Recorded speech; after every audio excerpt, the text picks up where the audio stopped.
Okay, here's another new video, and this time the subject matter is about CGI. And I've noticed this well, it's been like this for quite a while actually on social media, where now you're getting these people sitting in their armchairs thinking now that they're CGI experts now. And so I just wanted to, like discuss this matter. Now, a couple of days ago, I saw the Flash movie, and I did check out one or two trusted reviews of the actual movie. And all in all, they enjoyed the movie and the special effects, but they did say that in some parts of it the CGI was a little bit wonky, a little bit, but not too much to take you out of the film. So obviously I've seen the movie for myself, and I have to agree. There's more towards the end of it where the CGI is a little bit could have done with a little bit more work. Not too much work, but a little bit more. But it wasn't too much to a point where it took me out of the movie to where it kind of spoiled my enjoyment of the actual movie. And then I've seen on social media where people are targeting that film in particular, which I find a bit stupid because there's lots of films that I've seen past and present where the CGI in it hasn't kind of been that great, or in places. So, for example, some of the Marvel films, in Ant-Man and the Wasp: Quantumania, for the most part, I would say 98% of the time, the special effects in it were really great. And for me, it was one of the most standout bits of the actual movie. But there were bits of it where it kind of wasn't great.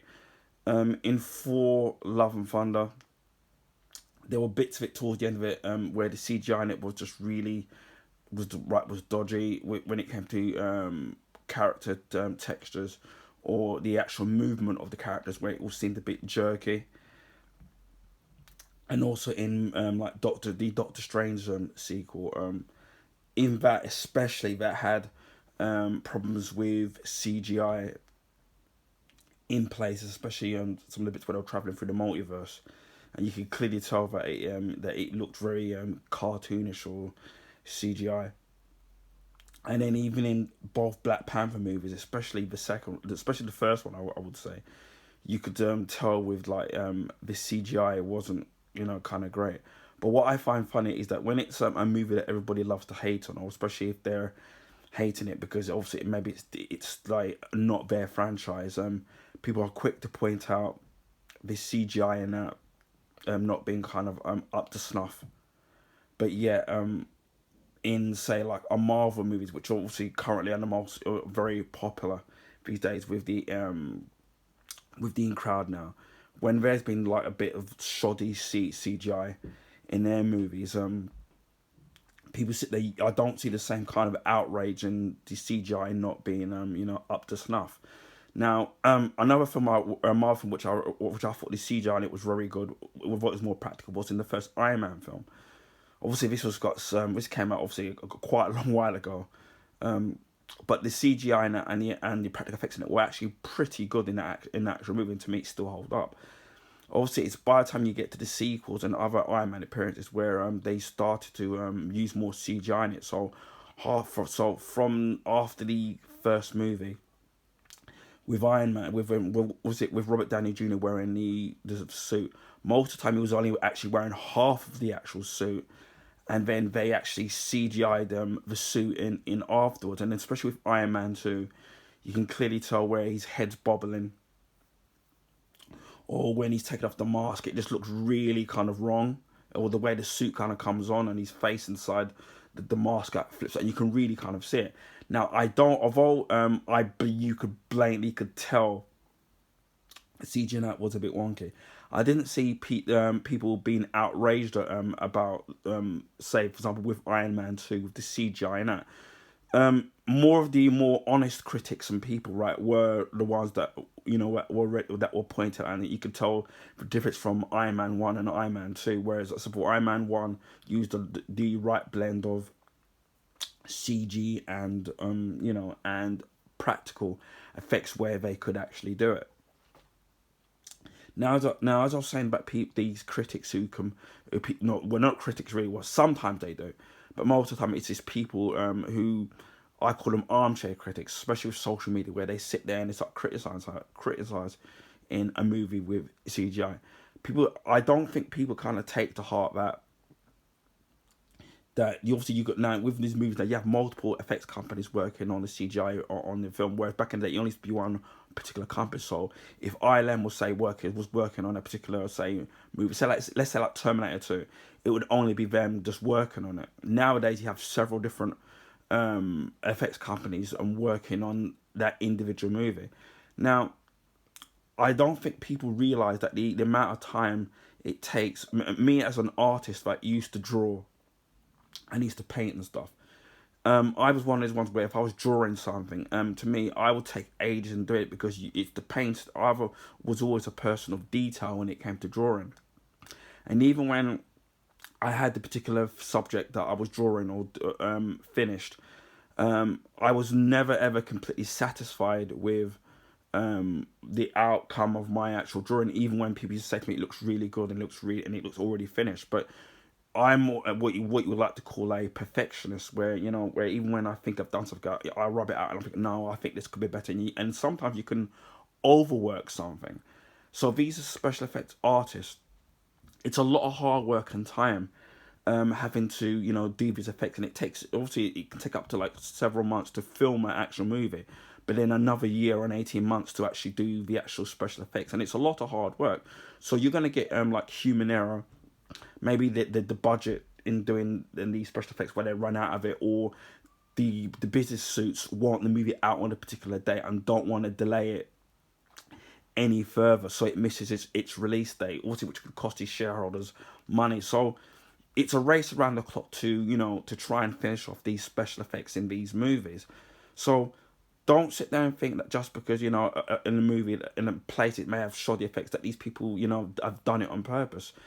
Remember, it could be time in terms of how long they've got. It could be budget. Like I used to see people moaning about the CW effects, which people forget that the network isn't very big, and obviously it takes them. I know it at least took them a week to film the actual per episode, and then you got another 2, maybe 3 weeks to finish off the effects, and it's a race around the clock to get the effects ready. So you're not necessarily going to get everything finished on time. And I know I would, as an artist myself, I would assume that these people working behind the scenes want to put out the best of their work or their product out on screen, because obviously if you do a really good job, whether it's that particular individual or that particular special effects company, that gives you that's going to keep you employed in other movies, because people will say, you know what, I want that artist to come along and do that special effects because they're trusted with their work and they're very good at their work, so I want that person. So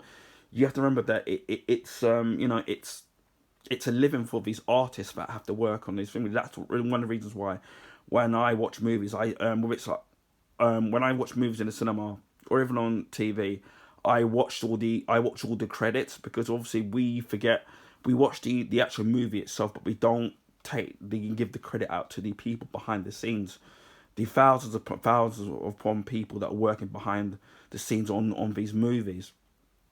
And then instead, as I said before, people sit there and and as I said before on social media, attack the movies or these individuals working on the movie. And these people, I think, are lazy, because these are the same ones that won't go out there themselves, learn the trade themselves, and think, you know what, I could do better than what these people could do, so I'm going to go out there and learn that trade and working as a graphic artist, and I'll do better than what these particular individuals are doing in this movie. But what you'll find is that these same people won't go out there and then actually do it themselves. They're quick to criticize other people's work for what they do, but they won't go out there and do it themselves, or realize the hard work and patience and time that it takes to craft a special effects. Because special effects a particular special effects scene that we see for 2 minutes on a scene could be up to anything from 6 months to almost a year's worth of work doing that particular one scene. So it is a lot of work. I don't know if people have noticed that sometimes on some films, it doesn't have to be a superhero film, even on superhero, not just on superhero movies, but normal movies, where we see CGI doubles of characters, and people don't realize how hard it is to create a CGI double of of an actor, even trying to get the hair right, or the way the hair moves. I mean, we've seen it in video games now. Say like with games like Resident Evil 4 remake, even in the latest FIFA 23, where you can put it into performance mode so that certain characters have better hair movement, so you can see the individual strands. And even that now has only got better since the last maybe couple of years, with obviously with the power of the consoles now, where they can slowly make the way the volume of hair looks and moves around a lot more realistic to how it would in real life, whereas before it kind of looked molded or looked very plasticky. So it's all to do with special effects. Maybe in the next 20 years it'll be ultra realistic, and we're hearing about artificial AI, where it can take up, where it can create and think for itself in making CGI effects and all those calculations. And obviously there's going to be fear now where they can replace an actor without him doing that particular scene, and then it's all totally CG without the real life actor actually doing it. And all putting the graphics artist out of work, because obviously the computer AI will be able to just think for itself in creating these effects. Even things like creating skin is not an easy thing to do, because as I said before, sometimes I've seen it in video games and even in movies where when you see a close up, it looks really kind of rubbery, and people forget that the human skin isn't just one sheet of flesh. It's several different layers of skin. And also people forget that skin on some, depending on how far you go down on the surface of the actual skin layers, is semi translucent.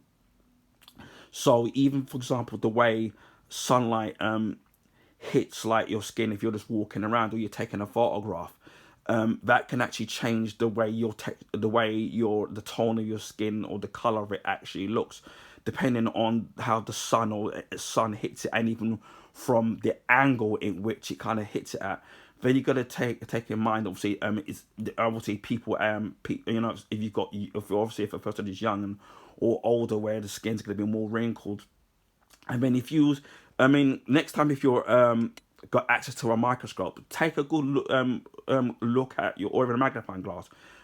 Have a good look, looking at human skin at magnified, and you'll see the different textures of the skin.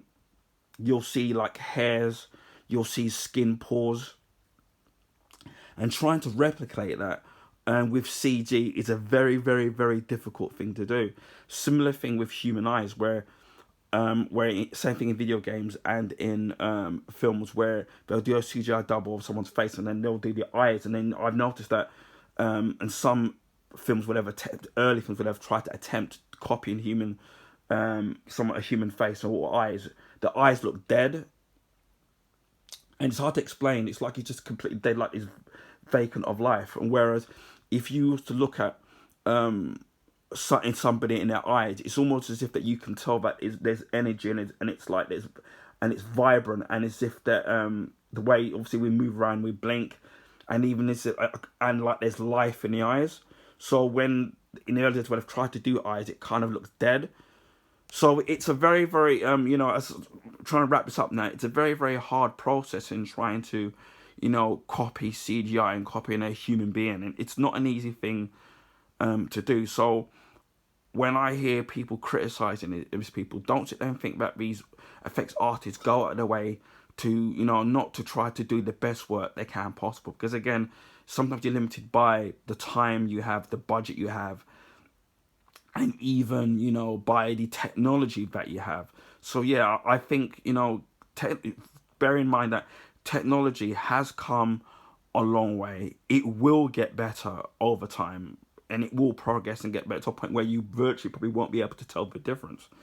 But yeah, I just wanted to sit and make this video and about people criticizing like CG and taking for granted that the people working behind the scenes and the hard work that these people try to put into these movies, TV shows, or even video games.